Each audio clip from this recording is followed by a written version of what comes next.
at transformations of parent functions. So please tell me, let's get everything put away here, phones, all that good stuff. Tell me please, for this complicated function, what's the simple parent function going to be? Okay, f of x equals natural log x, right? So we're starting with this basic function, okay? And now we just have to figure out how are we transforming it. And the transformations are always going to be the same three parameters, right? It's always just going to be, where is that? Clear back there, right there. A, H, and K, right? A is the coefficient of the function, so what's being multiplied out front, that's the vertical dilation factor. H, which is defined as the number that's being subtracted from the input value, usually x, is the horizontal translation. And K is the constant, that's the additive constant, that's added to the end of the function. That's the vertical translation, right? This H is, the value of H is telling us how far to the right we're sliding. The value of K tells us how far up we're sliding. And the value of A tells us how much we're stretching the function vertically, okay? How much we're dilating it, stretching it, or potentially compressing it. And maybe even flipping it if it's negative.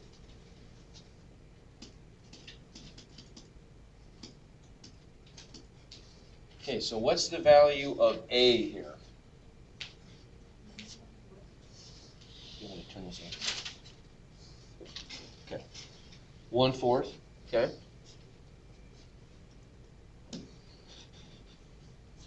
Good. How about the value of H?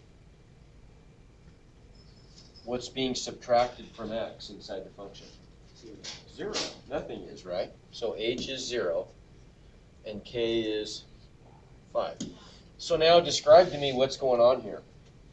What is H equals 0 and K equals 5 tells us what about translations?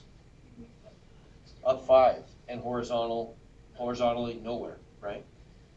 What's the value of A telling us? Yeah, it's going to be compressed, so all of the y values are only 1/4 as high as they normally would be. Okay? Okay, how about this one? This is a little tricky. I'll give you a second to stare at this one.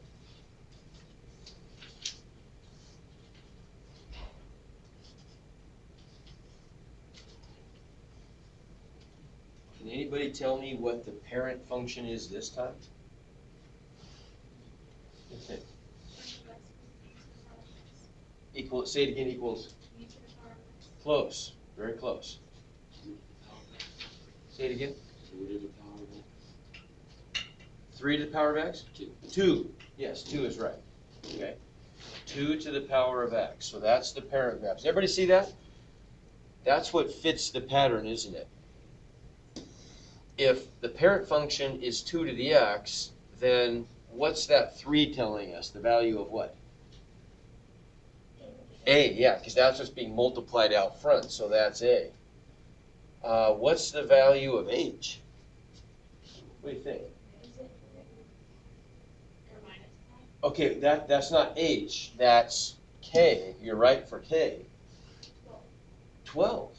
Yeah, right? Because that's the number that's being subtracted from x inside the function. Okay, in this function, the x is in the exponent. So in the exponent, I'm subtracting a 12 from x, right? Give me 1 to 5 on that one. That's a little tricky. Okay. All right. So again, if p of x is the parent function, f of x equals a times p to the x minus h plus k gives us all the transformations. So what would they be if we were to follow order of operations? What would the order be in which I would apply these? What's the first thing I would do by PEMDAS? First I'm working inside parentheses, right? So the first thing I would do is shift h units horizontally. Okay? What would the next thing be by PEMDAS?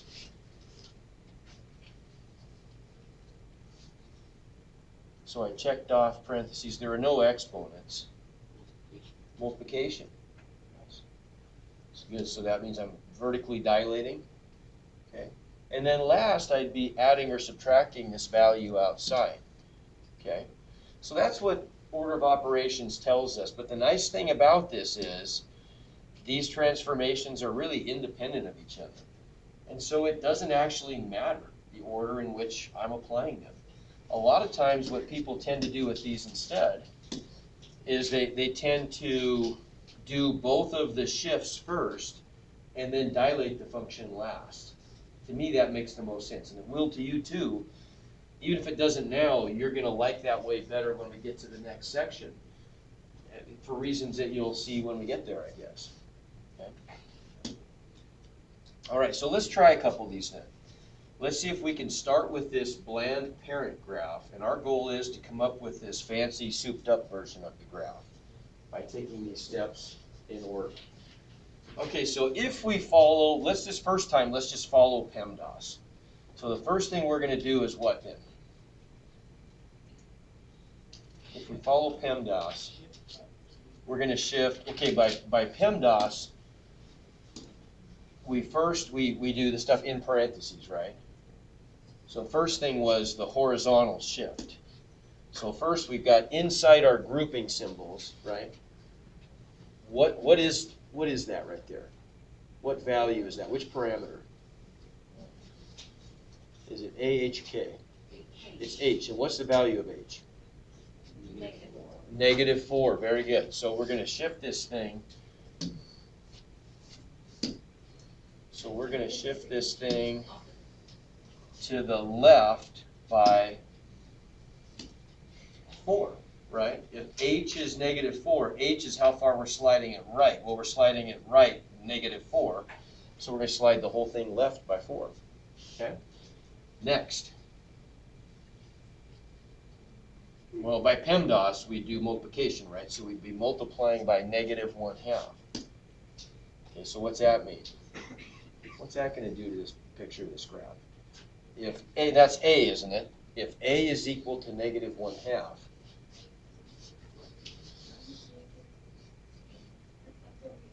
I'm going to be doing some reflecting here, right, for one thing.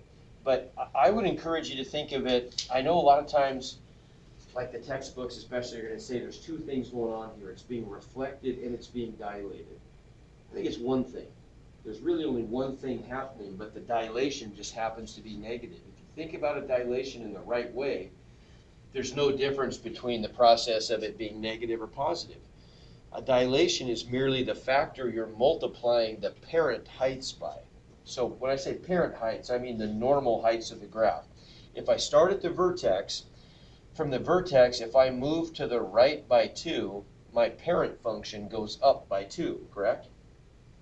So I'm going to use the vertical dilation factor to determine my new dilated height. How do I do that? Well, I always know that if I multiply my original height of +2, if I multiply that by A,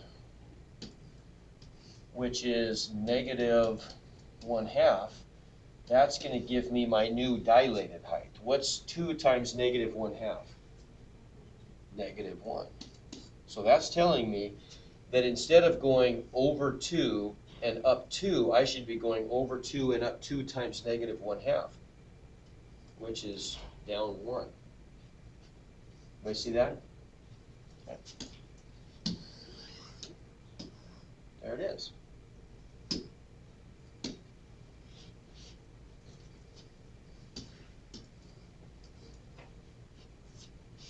Okay. Give me 1 to 5 on that. That making sense? Okay, good. Good. Okay, so now we're 2 steps through it. What's the last thing we got to do? We got to take our green function, right? We've gotten it up to the green phase, or we've done this, this, and this. Now, what's the last thing? Vertical shift by 3. Good. Okay, if I do my vertical shift by 3, just get that, don't I?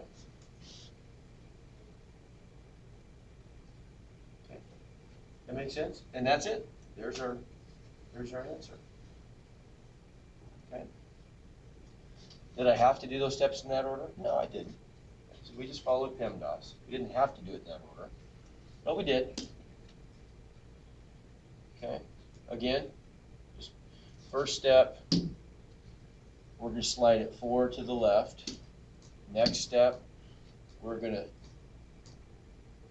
dilate it by a factor of -1/2. And last step, we're going to shift it up by 3. And there it is. Okay? Try another one. So here's our function. We want to graph this absolute value function. So first of all, really, if we can just identify the values of A, H, and K, we can graph this thing by tweaking our parent function. So what are the values of A, H, and K? A is 3, good. H is 5, K is 8. We got it. That's all we need. If I know those, I'm good. So then I'm going to, first thing I'm going to do is slide it where?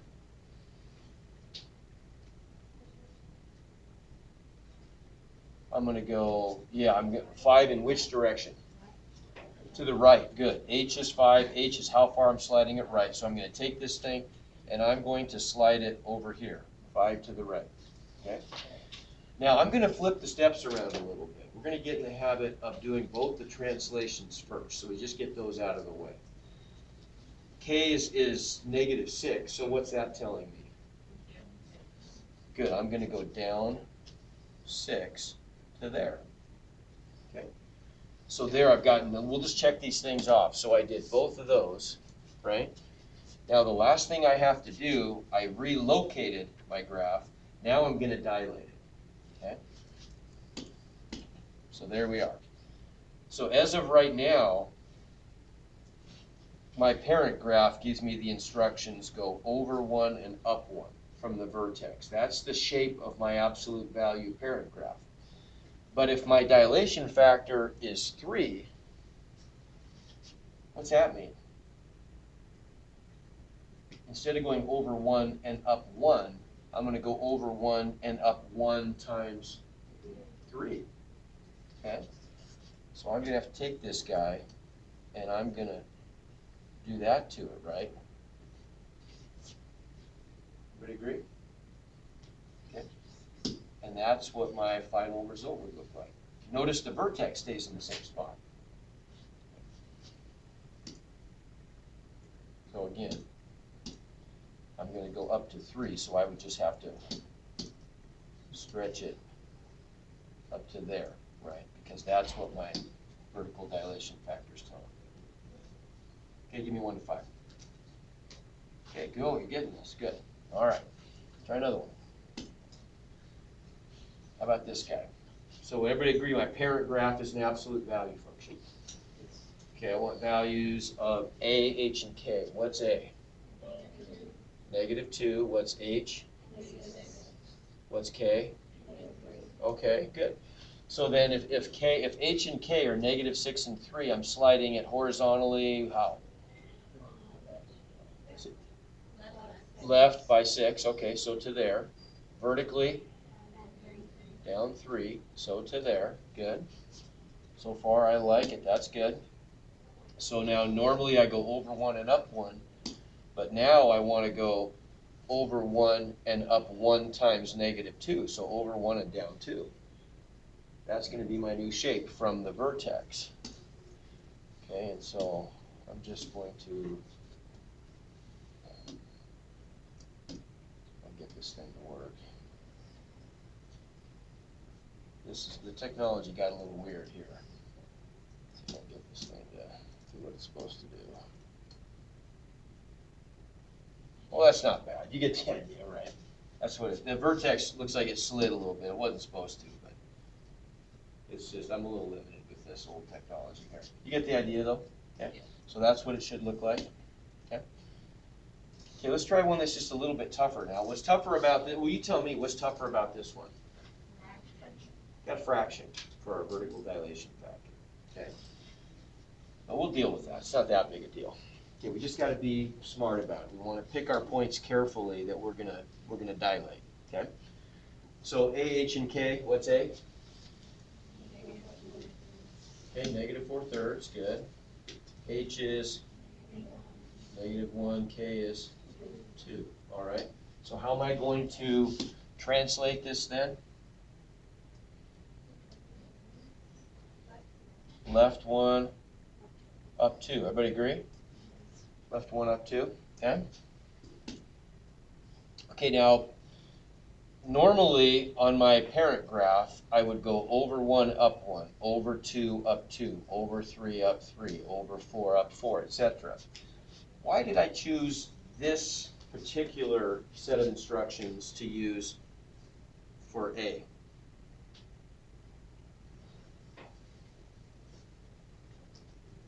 Why was it convenient to use the point that's over 3 and up 3 instead of over 1 and up 1 like we've been using?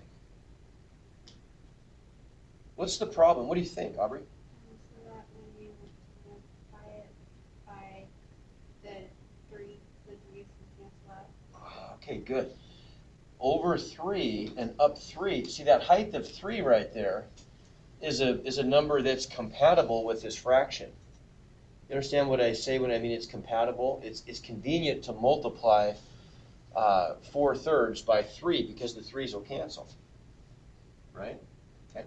If I went over 1 and up 1, that's not so convenient because then I have to multiply them over 1 and up. My new dilated height would be over 1 and up 1 times negative 4/3. Negative 4/3 is not convenient for me on this graph, is it? Right? But this would be good. I'm going to go over 3 and up 3 times my value of A, 3 times negative 4/3 is what?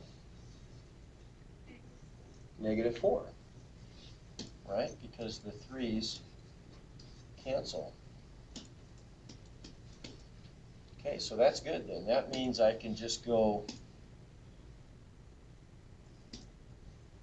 I can go over 3 and up negative 4 instead. So just down to there.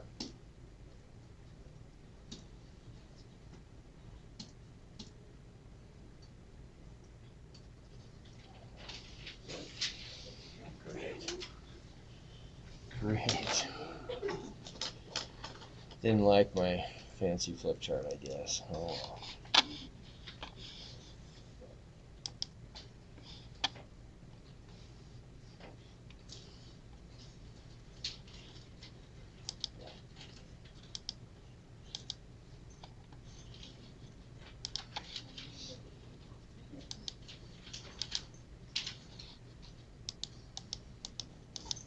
Okay, I think if I try to mess with this one, it's not gonna work, so I'm not gonna try. I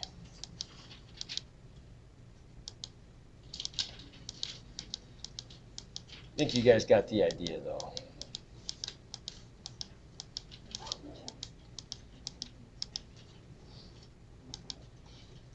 Okay, if I tried to drag that thing down, it's gonna mess it up, but I think everybody got the picture, okay? So let's work backwards on this one.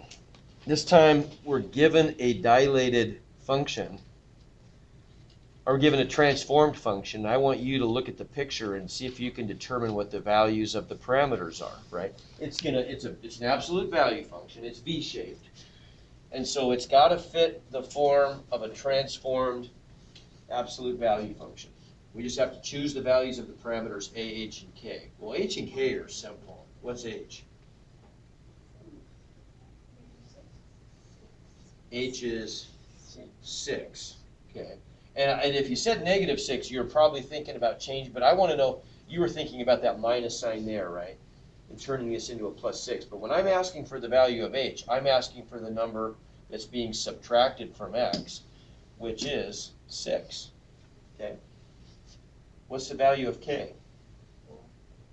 4. Yeah. Okay, what are the coordinates of the vertex here?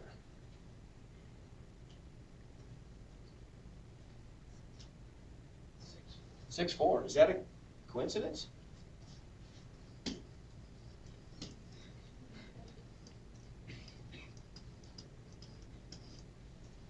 Or is it always going to be that way?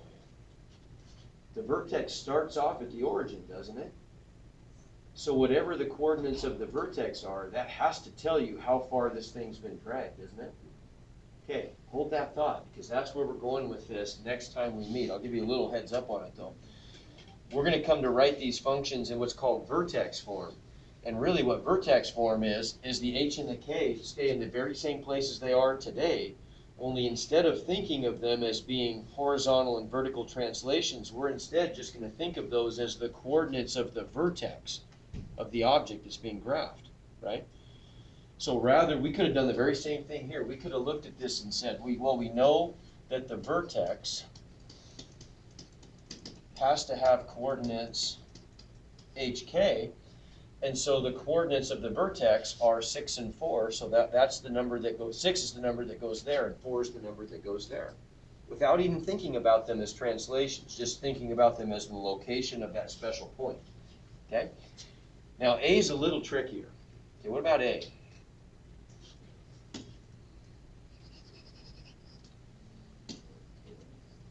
What about A?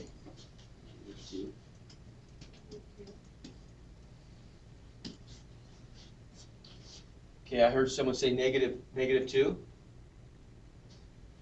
How come? Because it looks like you're going over 1 and down 2. But it looks like it's almost down 2. Okay, I picked that point on there for a reason. I gave you a convenient point. So what's the roadmap to get there? From the vertex, it looks like I'm going over by 4. And I'm going down by 1, 2, 3, 4, 5, 6, 7. Okay, now normally I would go over 4 and what? For a regular parent graph? Up 4. So normally I would do this, over 4 and up 4. And that would be my graph, right? Well, if the normal height is 4 and the dilated height is negative 7, what's A?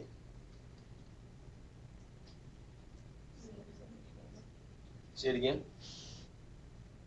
I thought I heard 7/4. Did I hear 7/4? Okay, that's very, very, very close. Negative 7/4. Is that what you said the first time? I just didn't hear the negative. So it's negative 7/4. Good. Because isn't that what we had to multiply 4 by to get negative 7? Right? Remember what our little formula was. If we wanted to write this down at the job of A as a formula, we would say something like this.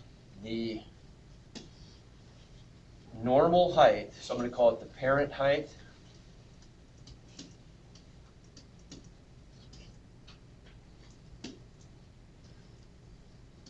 the parent height times A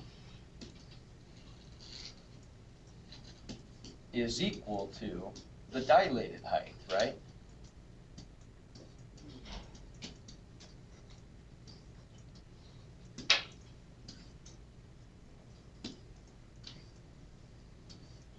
So couldn't we say A is always just going to be the ratio of the dilated height to the parent height, right?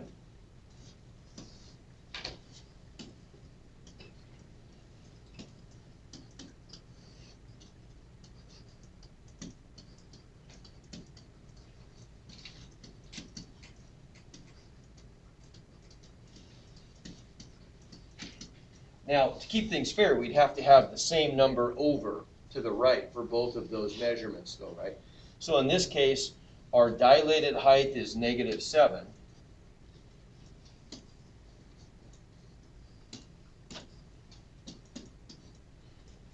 Dilated height is negative 7.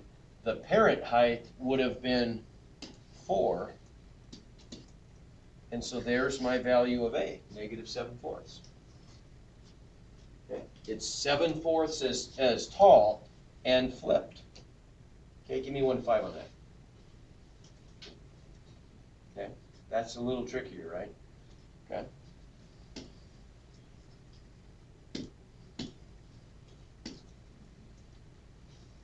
try another one of these. Okay, let's go one extra step on this one. So I'm going to go back. I got to go a long ways back, don't I? So I'm going to go clear back. Man, we've done a lot of stuff on this. Okay, remember this, the reflection stuff? We said multiplying by a negative dilation factor ended up flipping it vertically, right? But substituting negative x for x, so multiplying the input by -1 did something different. It reflected it across the y-axis. Okay? I got to go clear back up here. Oops. Okay, so let's try this guy. All right, so what can we do first? What's the value of h? 2, okay? So one thing we can do here is we can slide this thing to the right by 2, because h is 2, right?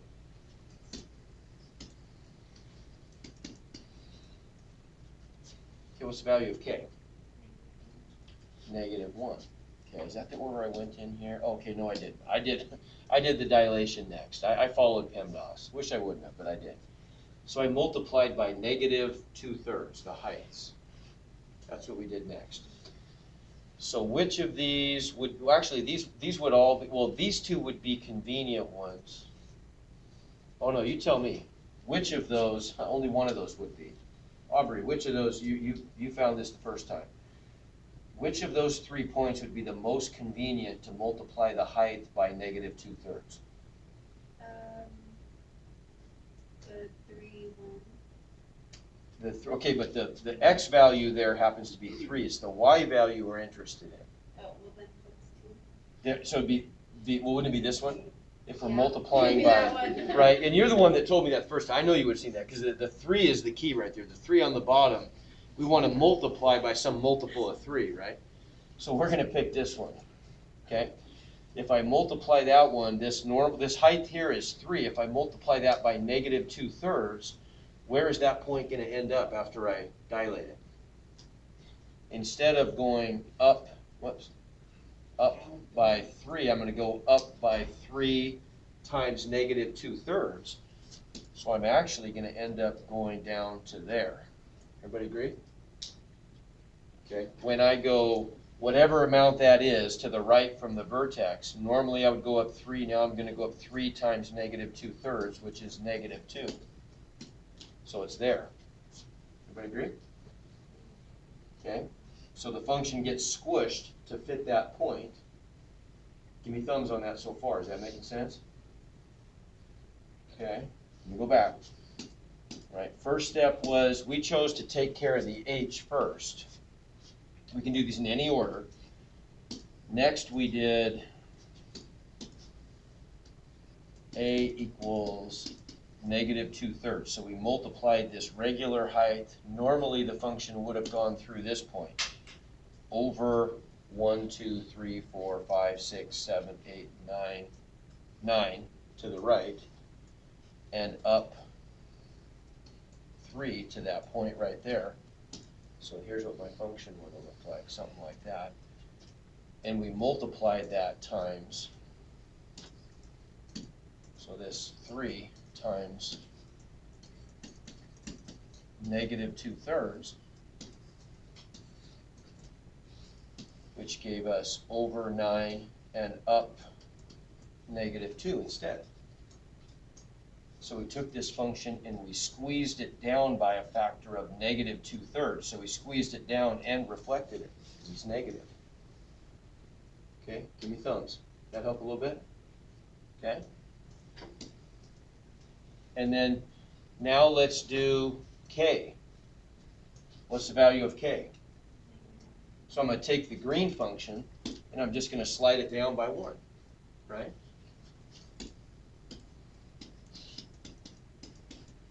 Okay, the only one left here is that purple negative sign, right? I'm multiplying by x by -1, so I'm trading the x's for negative x's. That's going to do something dramatic. What's that going to do? it's going to reflect the entire thing over the y-axis. So we're going to end up, when I do that, this point is going to get reflected over to there. This point is going to get reflected, way over there. Too far, I won't even be able to see it. So like this point right there is going to get kind of reflected over to there. This thing is going to end up looking like something kind of like that. It's going to be my function. There it is. Okay, everybody see that? Okay. All right. We could have done this a little bit differently. This, and then you can block this out if you want. This is really just interesting that you can look at it two different ways. But if this is confusing, just discard it for now. We could have factored a -1 out of what's inside there. Okay, we could have written that as the square root of negative the quantity x plus 2. Okay, this is just interesting. Like I say, don't let this confuse you. If this is weird, then just you don't have to mess with this. So we could do the same stuff, right? We could start off by, the first thing we would do is we would scoot this thing to the left by 2 because it looks like h is -2. And when I put a negative in front of that entire thing, what that serves to do in front of the entire argument, what's inside the function, it just flips it around its starting point. Okay? And so it just gave us a different vehicle to get this thing over to here. We went left by 2, and then we reflected it. Instead of it looking like this, we reflected it horizontally about its starting point. Okay? And then from there, everything would be the same. We would just multiply by -2/3, which would compress it and flip it, and then we'd scoot it up by, or scoot it down by 1, and we end up at the same spot. Okay. If that's confusing, just don't even worry about that one. How about this one? Let's try one more. This is just a little taper. This is a more regular one. What are the values of A, H, and K? And if I can write those down, I'm set. What's A? What's H? In fact, I'm going to do it this way. I'm going to write it as a vertex. What are the values of H and K? -1, 2. That's where the vertex is going to go, right? So we put the vertex at -1, +2. And instead of going over 1, up 1, over 2, up 2, over 3, up 3, like I normally would,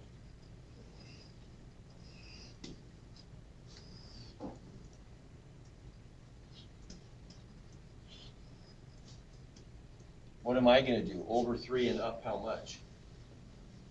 If A is equal to -4/3. 3 times -4/3 is what? -4. So I'm going to go over 3 and up -4. Puts me down to there, right? And then, so I've got, there's the right leg. I can use symmetry here, can't I? This thing has folding symmetry because V's do, right? The absolute value function does. So I could take this point and I could just reflect it over to the other side to get that point for free. So over to there. Instead of being 3 to the right, I'm 3 to the left of this line of symmetry. There's my other point. There's my V. Got it. Okay? Give me 1 to 5 on that one. Okay? Last one. 42 pages, this book chart. That's a lot of math. So you see if you can tell me the values of A, H, and K. Oh, we already did that one, didn't we? Is that the same one? Oh, yeah, we did. Never mind. You're done. Already did that one. Is that enough math? Yes. Will that last you through the weekend, you think? Okay.